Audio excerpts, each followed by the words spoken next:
وقع رئيس مجلس الأمناء في شبكة الإعلام العراقي مجاهد أبو الهيل مذكرة تعاون مع أمانة بغداد لتحويل ساحات الشبكة إلى مرفق ثقافي وسياحي. ومن المقرر أن يقوم فريق فني متخصص من أمانة بغداد بزيارة شبكة الإعلام العراقي يوم غد للمباشرة بتنفيذ المذكرة ووضع الخطوات الأولى لإنجاز المشروع. شبكة الإعلام العراقي وأمانة بغداد تتفقان على مذكرة تفاهم للتعاون المشترك بين الجانبين. مبادرة جاءت خلال زيارة رئيس هيئة الأمناء في الشبكة لأمينة العاصمة، والتي أفضت إلى تحويل ساحات الشبكة إلى مرفق إعلامي وثقافي وسياحي يستقبل الوفود وتفتح الأبواب مستقبلا للمواطنين في المناسبات والفعاليات المختلفة. المذكرة ستفضي إلى أن تتحول شبكة الإعلام العراقي أو مبنى الشبكة إلى مدينة جمالية ومرفق جمالي من مرافق العاصمة الحبيبة.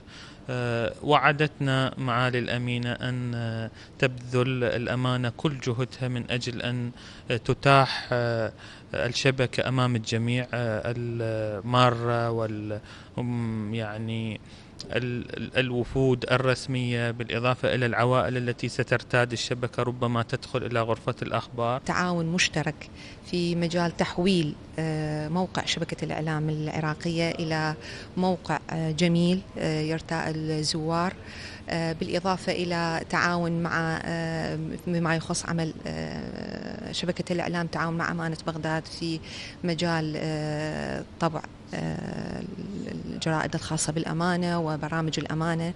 هنالك إن شاء الله هذا التعاون ينتج فائدة للطرفين. فريق فني مختص سيزور الشبكة يوم غد لإعداد خطة عمل لتنفيذ ما جاء في هذا الاتفاق، أولى الخطوات التي ستنعكس على فائدة الطرفين، وما يتعلق بالطرف الآخر حاجته للخدمات الإعلامية لمؤسسات الشبكة وكوادرها لإبراز الواجهة الحضارية والعمرانية وغيرها للعاصمة بغداد، والمقبلة على مهرجانات عربية وعالمية. الشبكة مكلفة ومن ضمن مهامها أن تكون حليفة جادة لأمانة العاصمة من أجل أن يبرز وجه بغداد الجمالي الحقيقي، بدل أن نجوب بغداد بحثا عن وجهها الذي أراد الظلاميون أن يكون قاتما. الأمانة بإمكانها وبشبكة الإعلام أن تعكس هذا الوجه الجمالي لبغداد.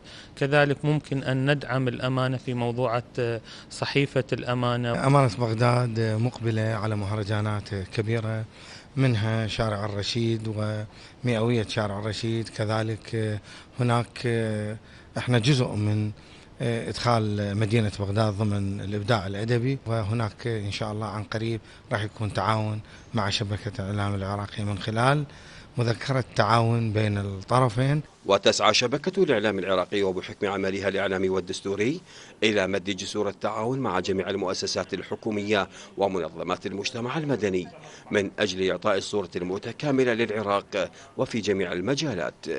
عباس نعمة، العراقي نيوز، بغداد.